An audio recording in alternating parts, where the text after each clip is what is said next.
ایک لڑکی اپنے والد کے ساتھ بک شاپ میں کتابیں فروخت کر رہی تھی کہ اپنے بوائے فرینڈ کو اپنی طرف آتے ہوئے دیکھا۔ کہنے لگی، کیا آپ المانی کی کتاب ابو برابر میں ہیں خریدنے آئے ہیں؟ لڑکے نے جواب دیا، نہیں، میں تو ماس ہرنیار کی کتاب کب ملو گی خریدنے آیا ہوں۔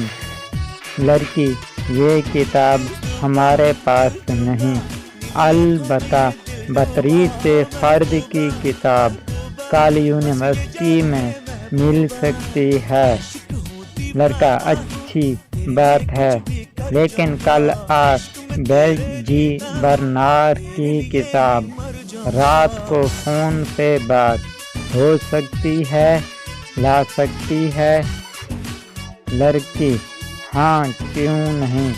کیا آپ میشل ڈینیال کی کتاب رات 10 بجے کے بعد بھی خریدنا پسند فرمائیں گے؟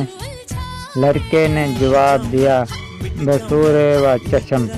جب لڑکا چلا گیا تو باپ نے بیٹی سے کہا، کیا یہ لڑکا ان ساری کتابوں کا مطالعہ کر سکے گا؟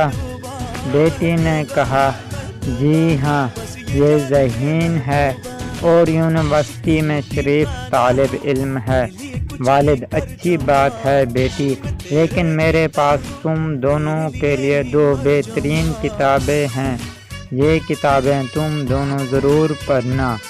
ایک ہول دی فرانک مارتیز کی کتاب میں بیوقوف نہیں ہوں، سب کچھ سمجھ گیا ہوں ہے، اور دوسری روسی موریس ہرنی کی کتاب کل اپنے کزن کے ساتھ شادی کے لیے تیار رہو ہے۔